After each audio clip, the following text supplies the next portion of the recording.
All right, to finish up the Explorer on Lesson 6, we want to do a little bit of dividing. We've been doing a whole lot of multiplying. We are going to divide a polynomial with a monomial. Dividing by a binomial is not required. Okay? So that means you're going to get this big, huge division problem.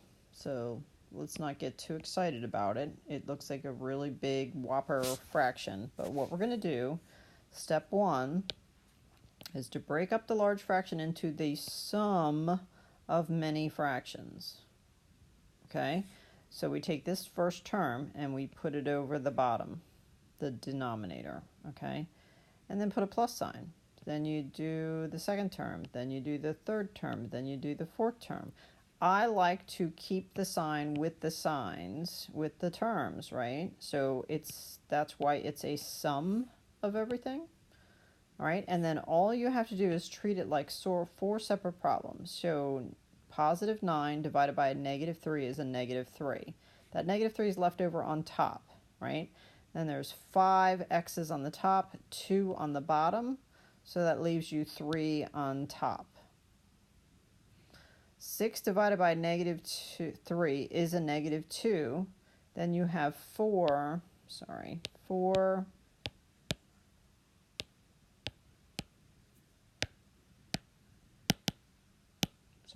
don't know what's going on.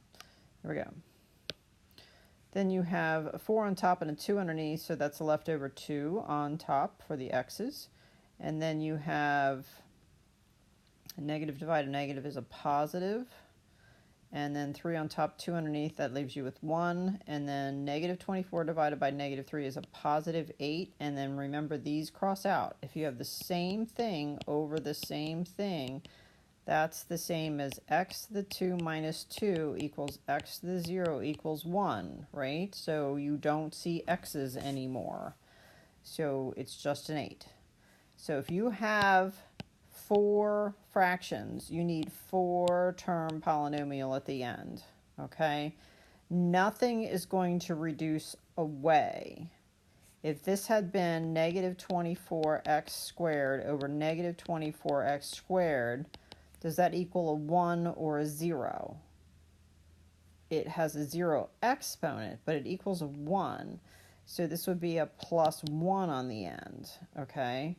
So make sure if there are 4 fractions, you're left with 4 terms at the end no matter what, okay? So let's look at this one. Here's an example.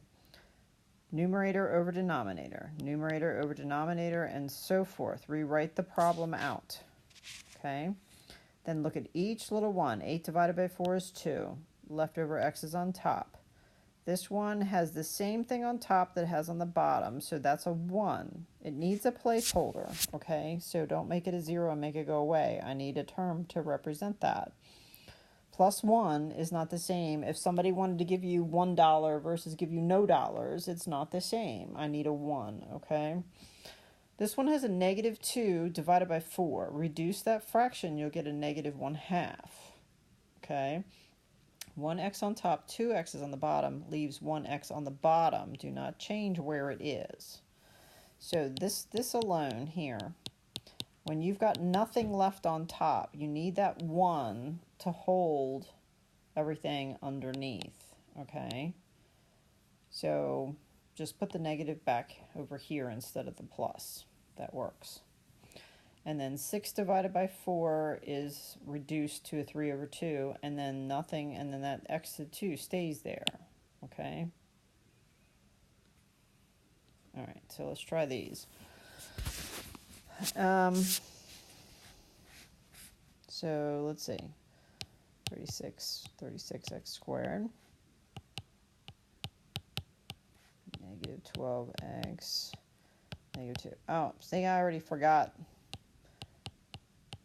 that I could have squared the first, squared the last, put a negative in the middle. It doesn't matter. I just run through them. I don't know. I don't try to remember everything that's special, but that certainly is a way to check. If I end up having the middle terms disappear, the middle 2 terms disappear and subtract away, notice that's different.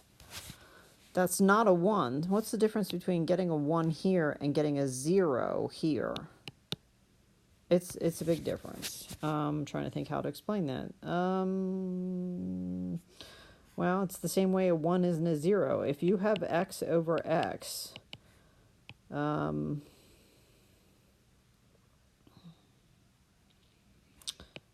a 1. It's a 1, not a 0. I don't know what to say. If you have 12 over 12, you have 12 pieces of pizza, you still have 1 pizza. But if you have no 12s, you have no pizza, okay? So if I'm adding 12x and subtracting 12x, then I have 0 x's, okay? 0 x's. 0 x's equals 0. 0 times x is 0. If I just have a 1x, then I have an x, okay? This is just a different thing. Didn't mean to go down the rabbit hole on that one, but when you are dividing, you keep that 1. When you are adding and subtracting, you can lose it, okay? Let's see. I do this first for these. Whoa. Whoa. Hang on. If this 2 here cannot be distributed like this, okay, it's the whole thing in the parentheses that you have 2 things of, all right, that you have 2 of. So you need to write it down twice and then FOIL it.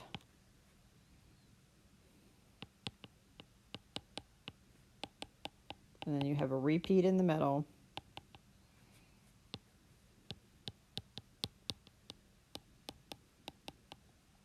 Okay, let me look at that again.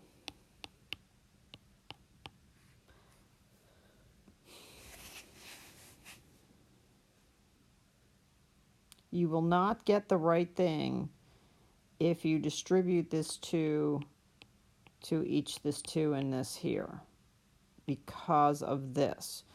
What's the difference between, is that the same as this times this squared? It is not. All right, the whole difference is this plus here. That means I have 2 of these, okay? This one means, let's see, we would do the parentheses first, and then it's that squared, which means I have 2 of these.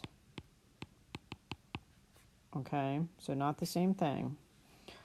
Let's see, so I have b minus 7 times b minus 7. I have 2 of those multiplied together. The way you multiply them together is to FOIL them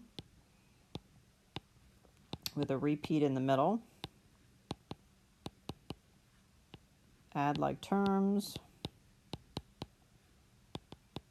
Be careful not to double that b, right? We're just adding it. When we're adding and subtracting, we're not changing exponents.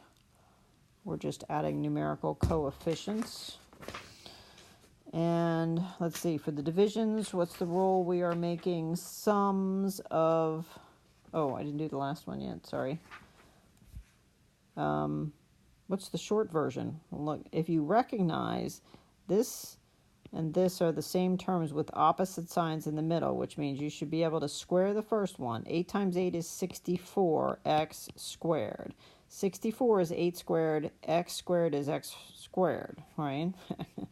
And then 5 squared is 25, and then you're supposed to put a negative in the middle. But feel free to just go 8 times 8 is 64, 64x plus 40x minus 40x minus 25. That's going to go away. You're going to get that 64x squared minus 25. Okay, same as we got up there. All right, this one, rewrite it as a sum of fractions.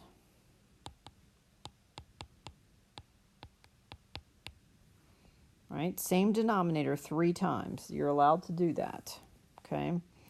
And then this one, let's see, I have a leftover x on top, and I didn't touch the 4, so that looks like that. This one, the x's go away, but that 4 has to stay on the bottom. This one reduces, it goes like that.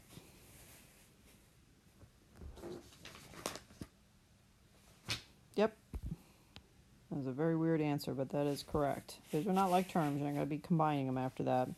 I had 3 terms to start with. I was left with 3 fractions. I have 3 terms that I'm left with. Okay. Do that again. I just, out of habit, keep the negative with the term because the rule is to make a sum. I think there's some videos that are going to show you to leave that negative in the middle. It doesn't really matter. So let's see. This is what, 5/9. And where's leftover x's? On top. All right, so this one, a negative 45 divided by a positive 9 is a negative 5 on top, plus leftover x's on top. So we don't put it over 1, just leave it as a whole number, and then this doesn't reduce, and an extra x on top. So that's that weird looking answer, okay? And then 8x to the third over 8x plus 4x squared, 8x minus, 8x over 8x. Interesting. So 8's go away and leftover x's here. Reduce. Yeah. Oh, and I got an x left over, so I might as well do that. And all of this turns into a -1. So that's that weird looking answer. You can do those, you can do any of them.